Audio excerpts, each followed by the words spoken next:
Salam IT News. Jumpa lagi di program berita kami. Hari ini kami akan informasikan berita tentang hujan badai di Tiongkok mengguyur banyak wilayah yang menyebabkan banjir. 26 provinsi terendam air. Bendungan Tiga Ngarai tidak hanya gagal mencegah banjir, tetapi juga memperburuk situasi bencana di kota-kota hilir menyebabkan banjir di seluruh kota Yichang. Mari simak berita selengkapnya. Pada tanggal 29 Juni 2020 lalu, dokumen stempel merah dari Komunis Tiongkok mengekspos pihak berwenang untuk melindungi bendungan Tiga Ngarai dan menuntut melepaskan banjir penuh pada tanggal 28 Juni 2020.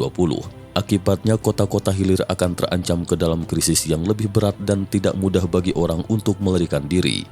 Dokumen yang dikeluarkan oleh Komisi Sumber Daya Air Sungai Yangtze dari Kementerian Sumber Daya Air Komunis Tiongkok yang diunggah di Twitter mengatakan itu adalah sebuah perintah. Isinya Yangtze Trigorges Group Co Ltd Tiongkok harap perusahaan mengeluarkan luapan waduk Tiga Ngarai dengan kecepatan 31.000 meter kubik per detik mulai pukul 20 Juni 28 dan 35.000 meter kubik per detik mulai pukul 8.00 pada 29 Juni 2020. Catatan berikut dikeluarkan oleh Komisi Konservasi Air Sungai Yangtze dari Kementerian Sumber Daya Air Komunis Tiongkok. Waktu menunjukkan pukul 4 sore pada tanggal 28 Juni. Stempel merah juga merupakan segel khusus untuk pembangkit listrik oleh Komisaris Sumber Daya Air Sungai Yangtze dari Kementerian Sumber Daya Air. Netizen yang mengunggah dokumen itu mengatakan, penyelesaian ini bukan tanpa alasan. Selain itu, apakah bendungan dapat bertahan?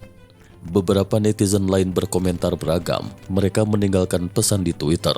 Ya, kurang lebih demikian. Tadi malam saya melihat bahwa aliran buangannya 31.000 meter per kubik dan sekarang mendekati 35.000. Tingkat air di Chongqing berangsur-angsur naik. Tiga Ngarai sekarang membuka pintu air untuk banjir yang akan datang menyerang Chongqing. Ini adalah pembantaian. Kota-kota hilir cenderung jatuh ke dalam krisis banjir yang lebih dalam. Saya khawatir tidak mudah bagi orang untuk melarikan diri. Bandit-bandit partai tidak pernah menganggap serius nyawa rakyat jelata, dan jumlah orang yang terbunuh hanyalah angka untuk dapat menjaga agar bendungan Tiga Ngarai tidak runtuh dan mengorbankan banyak nyawa yang hanya seperti daun bawang. Postingan di Twitter seperti di bawah ini. Banjir bendungan Tiga Ngarai dan Kecaupa, permukaan air sungai Yangtze meroket dan banjir Yichang menjadi bencana. Langkah selanjutnya adalah menuangkan Wuhan kembali. Apakah sudah terlambat untuk menunggu sampai Anda tenggelam ke dasar? Orang-orang di bagian tengah dan hilir sungai Yangtze harus segera sadar. Menurut laporan media Komunis Tiongkok sejak Juni, badai hujan telah biasa terjadi di Tiongkok Selatan dan banjir telah terjadi di banyak provinsi. Statistik resmi Komunis Tiongkok mencatat bahwa banjir menyebabkan 12,16 juta jiwa terkena bencana di 26 provinsi termasuk Guangxi, Guizhou dan Hunan, dan 78 orang telah tewas atau hilang, sementara 729.000 orang dievakuasi dengan darurat.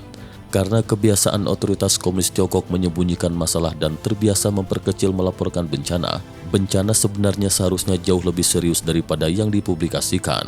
Selain itu, banyak jalan kereta api tersapu oleh air, toko-toko dan rumah-rumah telah kebanjiran air mencapai lantai 3. Bahkan orang-orang hanyut oleh banjir dengan rumah-rumah mereka. Data korban aktual mungkin cukup mengkhawatirkan. Pada 27 Juni, Provinsi Hubei memulai babak baru hujan deras. Pada pukul 13.00 pada 28 Juni, telah menyebabkan 506.600 orang di 24 kabupaten di 7 kota termasuk Yichang, Xiangyang, Qingmen, dan Xiaokan. Sementara curah hujan di Qingmen Tongpao, Chongxiang, Jingshan, Suichou, Guangshui, Suixian, Chengdu, Ensi Hefeng, Suanen dan 14 kabupaten dan kota lainnya memiliki curah hujan lebih dari 200 mm. Titik curah hujan terbesar adalah 338.000,5 mm di stasiun Qingmen Tongpao Chiao. Pada tanggal 28 Juni, permukaan air danau Taihu naik dan peringatan banjir dikeluarkan. Semua permukaan air dari 16 stasiun di area jaringan sungai sekitarnya melebihi tingkat peringatan.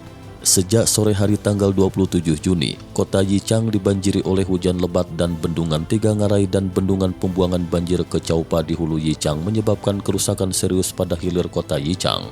Air di jalanan melonjak turun dan di mana-mana banyak mobil yang digenangi air, sangat menyedihkan. Postingan di Twitter seperti di bawah ini. Yichang kebanjiran hari ini, diduga Komunis Tiongkok secara diam-diam melepaskan air di bendungan Tiga Ngarai adalah murni proyek politik. Hanya dapat menghasilkan listrik tetapi tidak dapat mencegah banjir. Mengabaikan pakar Huang Wanli dan para pakar lainnya yang menentang keras peluncuran. mengagitasi hati rakyat, dan kemudian pemimpin partai Chiang Cemin demi kedudukannya untuk mengkonsolidasikan kepentingan aliansi dengan Li Peng yang memperoleh keuntungan dari pemeliharaan air. Selain Yichang, Nanjing dan Shanghai di hilir Tiga Ngarai juga menarik perhatian publik. Menurut peringatan yang dikeluarkan oleh Departemen Meteorologi Komunis Tiongkok, Nanjing dan Shanghai akan terus dilanda hujan lebat di masa depan. Selain itu, Bendungan Tiga Ngarai mengerahkan semua upayanya untuk melepaskan banjir demi menyelamatkan bendungan tersebut. Puncak banjir hulu yang mendekat dapat menyebabkan banjir di Nanjing dan Shanghai. Di Weibo Tiongkok Daratan, ada sebuah artikel berjudul "Betapa Mengerikan Jika Bendungan Tiga Ngarai Hancur". Artikel itu menyebutkan bahwa jika Bendungan Tiga Ngarai pecah, Wuhan, Nanjing, dan Shanghai tidak akan selamat. Aliran banjir puluhan kali lebih ganas daripada banjir 1998. Banjir tanpa henti menghancurkan segala sesuatu di bagian tengah dan hilir sungai Yangtze. Banjir diperkirakan tiba di Wuhan dalam 10 jam dan Nanjing dalam 1 hari. Banjir setinggi belasan meter menghanyutkan bangunan. Sulit untuk membayangkan bahwa orang-orang dapat melarikan diri.